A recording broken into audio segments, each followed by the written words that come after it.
Desde el cielo, el más allá, mira, la imagen, el dios Bilinkis, remera blanca, un fondo blanco también prístino, sí, exactamente. Hola Santi, querido, ¿cómo estás? Buenas tardes.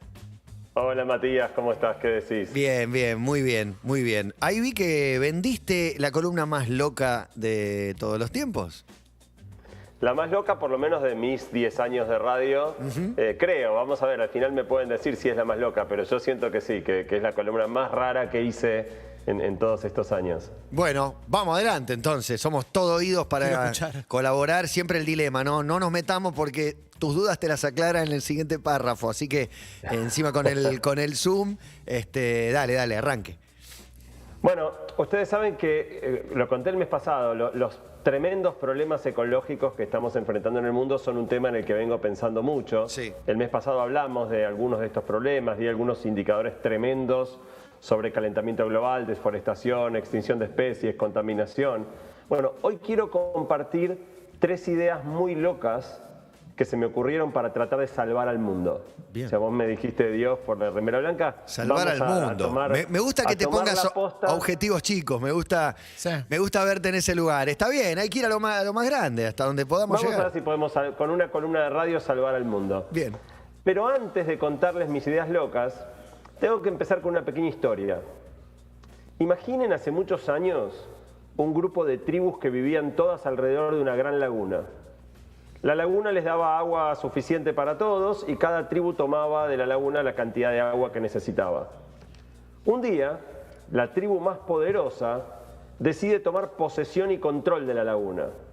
Arma su aldea todo alrededor y empieza a impedir que las demás tribus puedan acceder al agua. Y les empiezan a cobrar, les empiezan a pedir cosas a cambio del agua. Las otras tribus se enfurecen, pero se dan cuenta que la otra tribu es mucho más poderosa, que no tienen nada que hacer, y después, con mucho enojo, pero se resignan y tienen que empezar a pagar por el acceso a ese agua. Pero pasan algunas generaciones y la gente se olvida. Los nietos de los que vivieron aquella usurpación violenta inicial ya ven como algo natural que la laguna le pertenece a esa tribu poderosa. Y esa apropiación inicial por la fuerza incluso se convierte en un derecho adquirido, respetado, quizá hasta defendido por los que fueron los descendientes de los que fueron perjudicados y excluidos en ese momento. Esta pequeña fábula podría aplicarse a mucho de lo que ocurre con la desigualdad entre los seres humanos.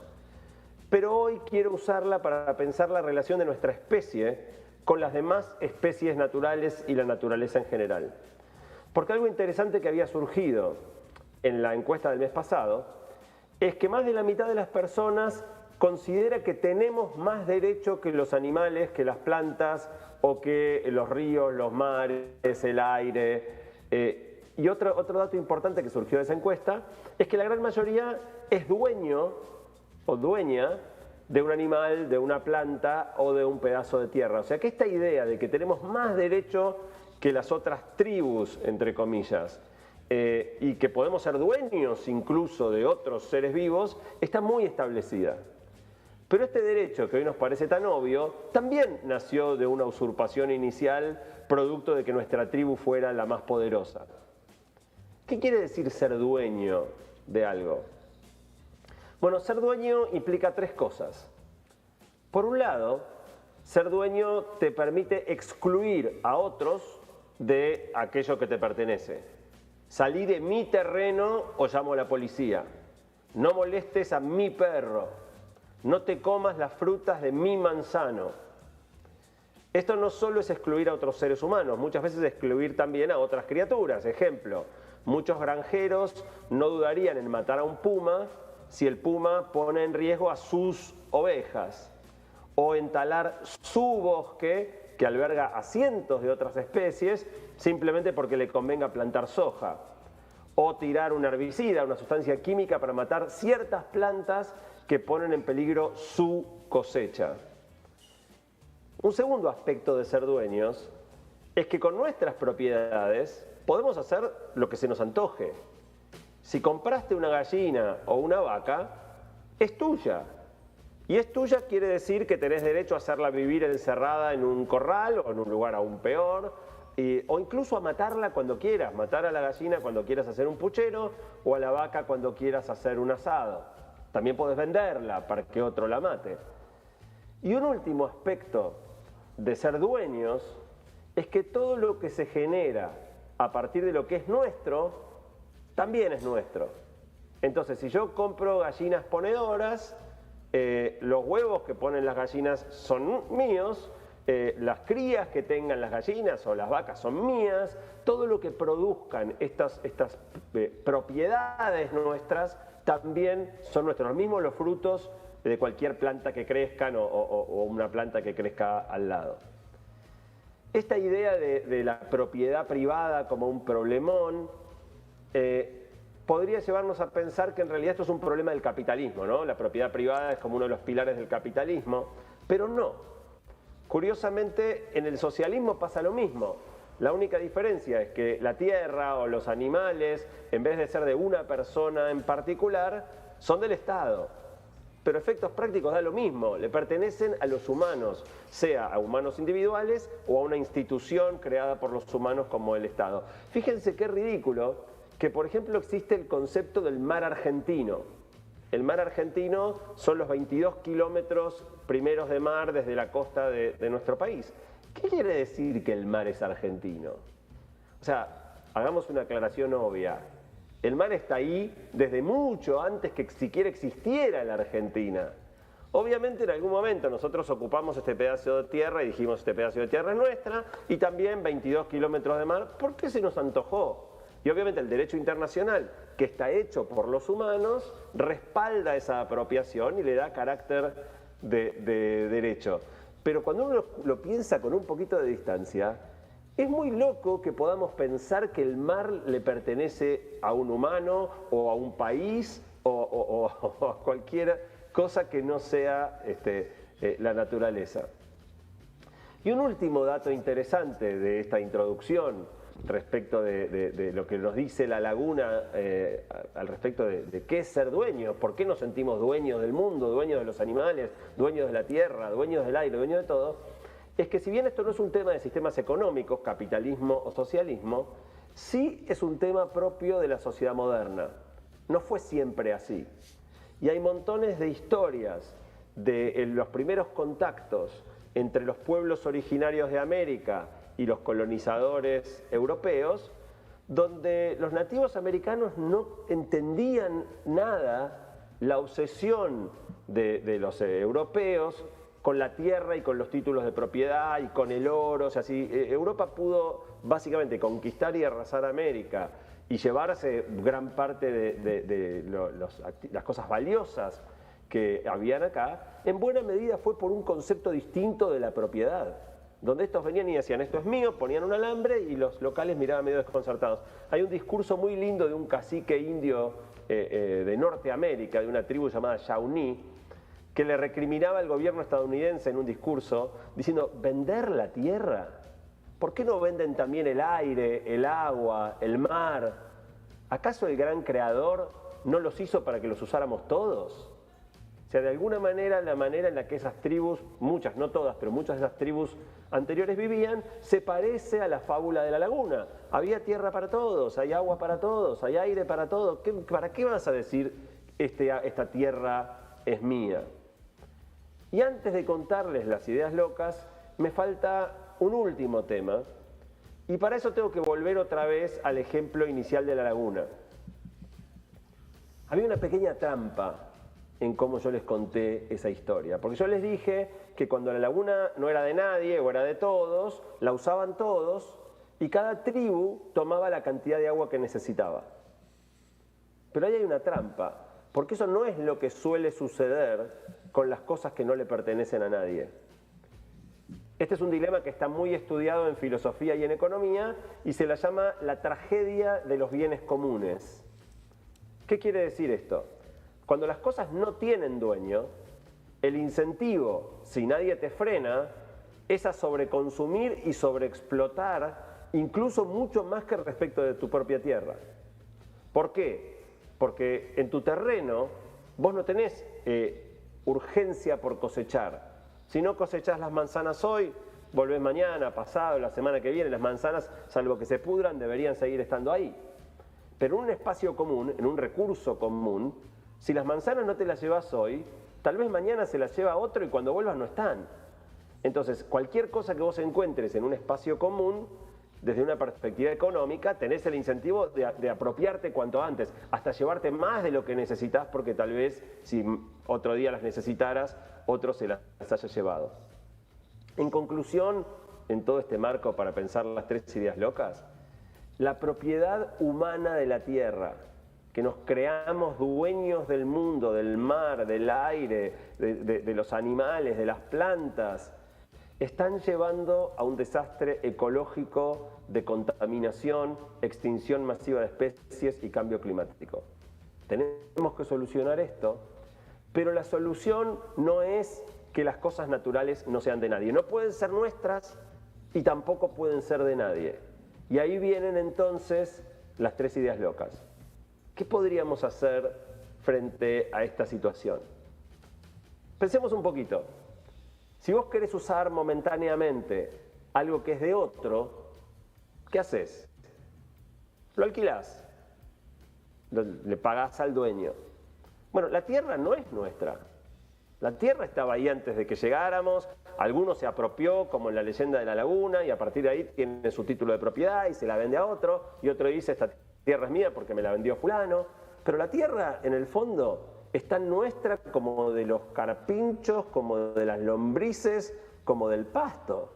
O sea, es medio ridículo que por ser la especie más poderosa podamos ser dueños, y de nuevo, ser dueños es excluir a terceros, apropiarnos de todo lo que crece ahí, tomar control absoluto de ese lugar. Si el uso que los humanos le diéramos a los recursos naturales no excluyera a los demás, o no nos diera derecho a talar, fumigar, sembrar monocultivo, degradar la tierra, todo bien, seríamos un animal más. La mayoría de los animales no daña el entorno en el que se mueve, pero no, actuamos como dueños. Y podemos hacer con nuestra tierra lo que se nos antoje, talar el bosque, poner soja, lo que queramos.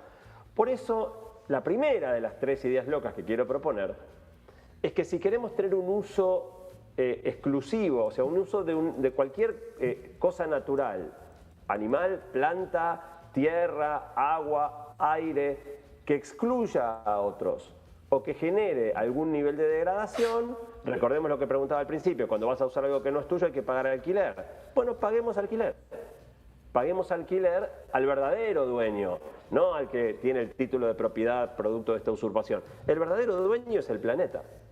Paguémosle un alquiler al planeta. Toda vez que quieras utilizar un pedazo de tierra, navegar por el mar o cualquier cosa que estaba ahí antes de que los humanos llegáramos y por lo tanto no nos pertenece, le pagamos alquiler al planeta.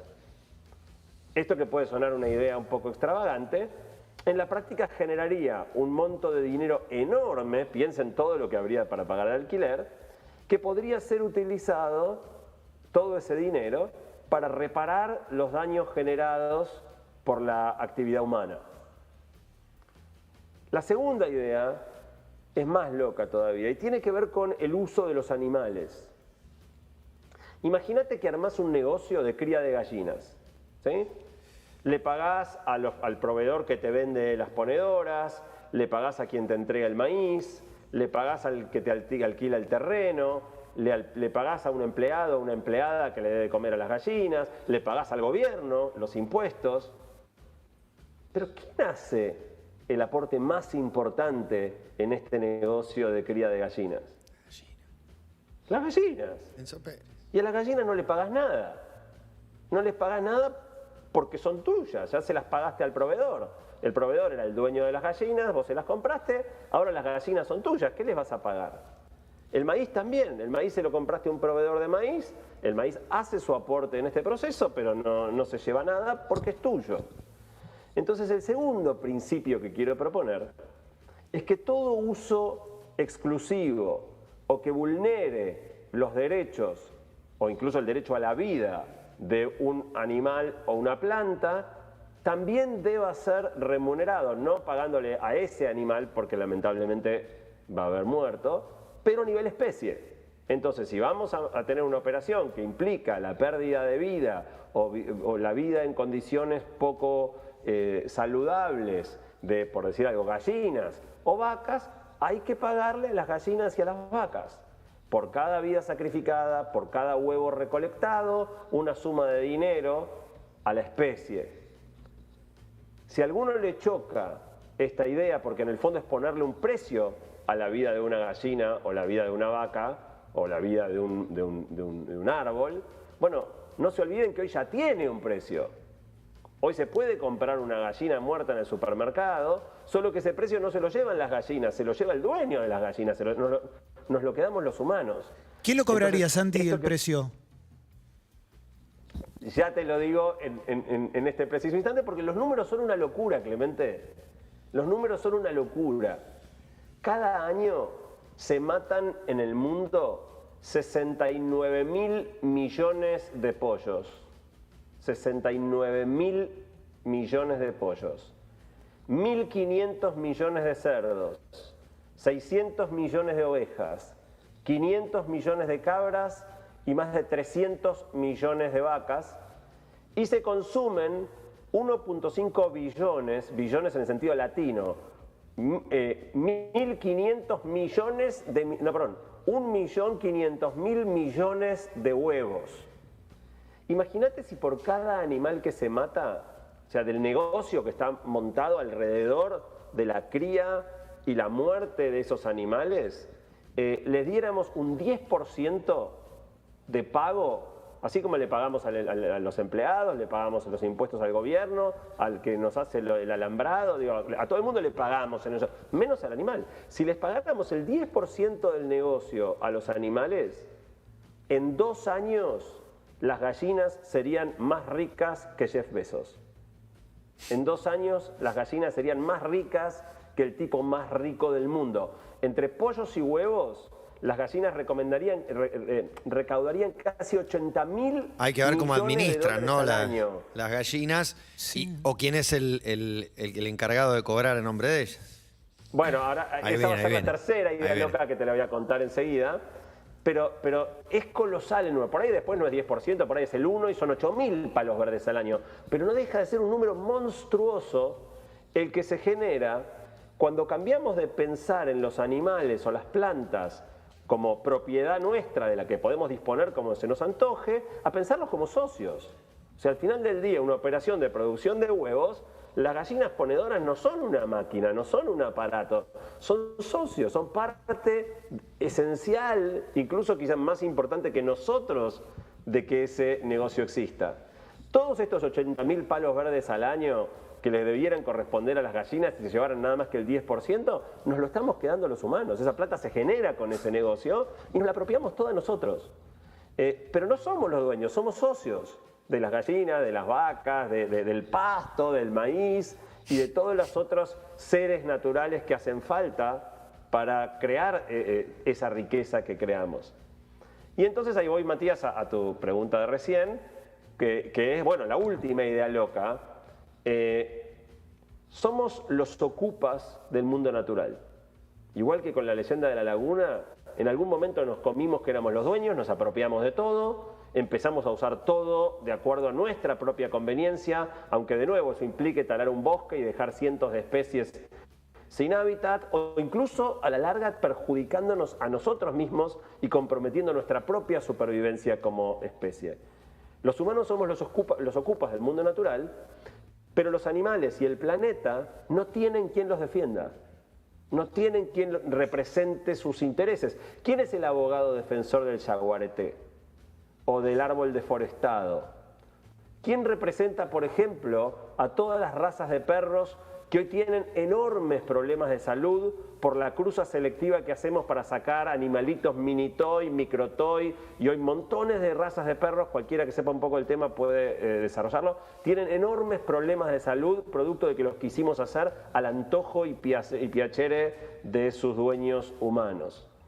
Por lo tanto, la última idea loca es que cada especie animal, vegetal u otros entes naturales como el mar, los ríos, el aire o la tierra misma, tenga un grupo de personas que los represente y defienda sus intereses. administrando este enorme monto de dinero que se generaría simplemente de pagar alquiler por el uso de la tierra, el aire, el mar y de remunerar como socios a los animales con los negocios que armamos alrededor de ellos, tendríamos un grupo de personas administrando todo este dinero en defensa de los intereses de esos recursos naturales, sea el mar, los ríos o la tierra, o de estos otras especies vivas. Y ahí la dinámica que se arma es bien divertida. Imagínate que realmente esta representación se lograra, ¿no? Se parece un poco a la representación sindical en un punto. Humanos muy comprometidos, esta gente que pelea muy fuerte por causas ecológicas, representando los intereses de ciertas especies y negociando con los otros seres humanos que defienden el interés de los humanos. Estas negociaciones entre humanos, animales, vegetales, hoy las ONGs ambientalistas en general tienen un enorme problema para conseguir recursos y aparte tienen muchísimo menos poder de lobby que las personas, las empresas o los gobiernos. Pero imagínate el poder negociador de las gallinas si se embolsaran 80.000 palos verdes por año, ¿no? Las gallinas representadas de nuevo por un grupo de seres humanos que quisieran tener la vocación de defender ese interés. O imagínate a las vacas amenazando con hacer paro si no les agrandamos el feedlot o si no paramos de darles de comer maíz y soja y otra vez las dejamos de comer pasto como correspondía. En definitiva, soy consciente de que estas teorías son una locura y por eso arranqué haciendo esta aclaración de que iba a ser una columna loca. Pero me parece una locura linda.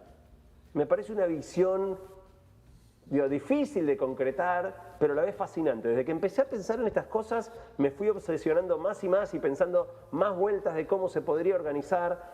Y en definitiva quise traerlas a la radio, porque yo primero en la columna pasada dije que tenía estas 3 ideas locas, pero que las iba a contar en mi podcast porque por ahí no valía la pena traerlas a la radio. Y a medida que las fui desarrollando más, dije, quiero que más gente las escuche. Por ahí no son buenas ideas, por ahí son una pavada. Pero, o tal vez a alguno le sueñe, parafraseando a John Lennon, tal vez suene a un sueño imposible que podamos redefinir de esta manera la relación de los humanos con la naturaleza, con las plantas, con los animales. Pero si a algún otro loco que está escuchando en este momento todo esto le resuena y le hace pensar, tal vez se entusiasma con estas ideas o se le ocurren otras ideas locas mucho mejores que las mías, quizá empecemos a generar un cambio. En el fondo, la conclusión que yo llegué después de venir 1 año y medio dándole vueltas a este tema es que es esta idea de la propiedad privada. De nuevo, no en el sentido capitalista, sino de la propiedad humana, del mundo, la clave crucial del problema que hay que resolver. Y se me ocurrió esta manera de romper esta idea de que somos dueños, de que podemos disponer de todo, a la vez generando los recursos que hagan falta para remediar o reparar todos los daños humanos producto de todas las macanas que hicimos hasta acá. Bien. Así que esas son mis 3 ideas locas. Las 3 ideas. Avisó. El que avisa no traiciona, ¿no? Dijiste que eran 3 ideas locas. Sí, sí. Y como quisiera con esto girar una rueda, quiero invitar a todos los que nos estén escuchando que esto les haya generado otras ideas locas o otras variantes, que me escriban. Pueden hacerlo por Instagram, s.bilinkis. Estoy muy interesado de escuchar otras ideas locas que puedan enriquecer esta perspectiva y ver si de esto se puede arrancar algo que algún día haga, por ejemplo, que las organizaciones ambientalistas dispongan de muchísimos más fondos, ya no solo para la parte de militancia o lobby, sino realmente dinero. Hay que limpiar el plástico del mar. Hay que sacar las toneladas y toneladas de plástico del mar. ¿De dónde va a salir la plata? Bueno, del uso del mar. O sea, los barcos cruzan por el mar, tiramos plástico y nadie pone un mango. Entonces, si empezamos a pagar por el uso del mar, sobre todo de nuevo, los usos que excluyen a terceros o degradan el recurso, no cualquier uso. Digo, querés meterte a nadar en la playa, no hace falta que pagues porque no estás dañando al mar. Ahora, si vos vas a ir con un barco petrolero que después derrama petróleo, vas a excluir la zona marítima argentina, nadie puede entrar en mi mar, o vas a contaminar, vas a volcar todas las cloacas de toda la ciudad de Buenos Aires al Río de la Plata y por lo tanto al Océano Atlántico, paguemos.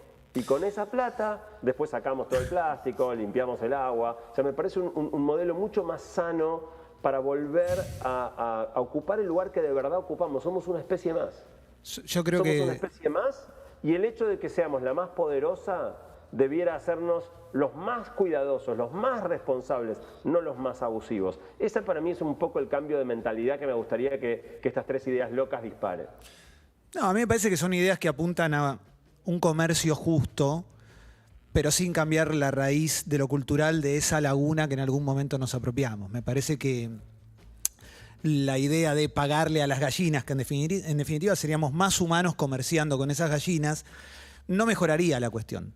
Seguiríamos produciendo gallinas, probablemente seguiríamos matando más gallinas, pero no solamente con el costo, si querés, de la crueldad sobre la gallina y los métodos de producción que hay a nivel masivo sobre la gallina, la vaca o cualquier otro animal que por especismo decidimos comernos, sino también está la cuestión de los terrenos que usamos para poder seguir produciendo eso, el daño que le hacemos al planeta de manera intrusiva por la cuestión cultural que tan arraigada que tenemos y que nos cuesta tanto dejar de lado. Sí, más que pagarle a la gallina, vos ves, dejemos de morfarla. Dejemos de morfar la gallina. Claro. Yo sé que es muy difícil y que probablemente quien está escuchando ahora dice, bueno, pero tal persona no puede. No.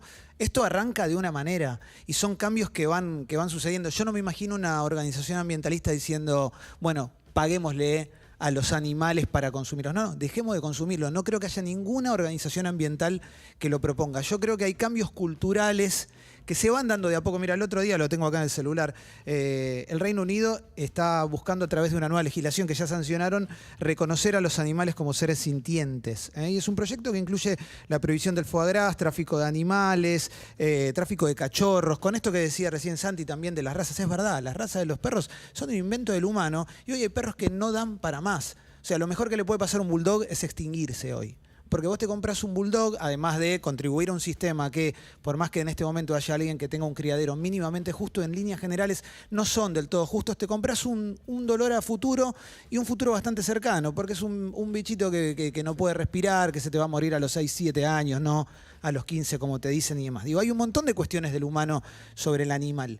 Yo estoy completamente de acuerdo con lo que dice Santi, de que lo que decís vos. De que depredamos nuestro planeta, ahí no hay dudas. Y que lo estamos haciendo pelota y me parece muy, muy loable lo que estás planteando, pero me parece que, en definitiva, lo que estás cambia la planteando raíz del conflicto. Claro, estás planteando mejorar la manera comercial, o sea, buscar una manera más de ganar una guita más justa.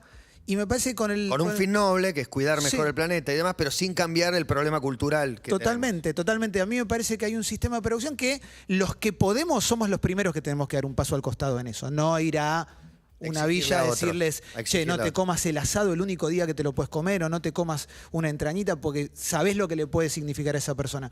Pero los que sí tenemos esa posibilidad y que culturalmente podemos dar ese paso al costado, más allá de que alguien te diga, tenés el colmillo porque podés comer carne. Bueno, no sé, yo hace 13 años que no como carne, no tuve un problema de salud por eso, en ningún momento. Entonces, me parece que nosotros sí podríamos tomar ese paso porque empezaríamos de a poquito a aportar nuestro granito de arena para desarmar esa cadena de producción que es cruel, que es dañina, que hace pelota todo y que en definitiva lo que hace es generar la intrusión del humano sobre el planeta, que es lo que deriva en estas pandemias que nos tienen tan mal en este momento. Una opinión. Cortito, Santi, para cerrar, que estamos pasadísimos. Sí, el comer o no comer animales es toda una discusión enorme que nos correría de eje, ¿no? En la práctica, en la encuesta del mes pasado, la mayoría de la gente consideraba lícito matar animales para comer. Sí, es cultural, la laguna. Pero no solo cultural, digo, está en la naturaleza, muchos animales son carnívoros y cazan. O sea, una cosa es cazar un animal para comer genuinamente y otra cosa es para hacer un cocodrilo, para hacer botas o billeteras o cinturones, ¿no? Pero vos no lo cazás, vos no lo cazás, vos no agarrás una gallina, la matás y te la comés. Vos vas, la comprás, hay una cadena de producción completamente cruel que la puso en tu plato sin que vos veas nada. Vos vas al matadero, no te va a dar más ganas de comer una gallina. Bueno, yo eso lo había dicho en la columna del mes pasado. Para mí toda la cadena alimenticia tendría que resistir que el último, el que come, sepa con total transparencia cómo fue todo el proceso que llevó esa comida a su plato.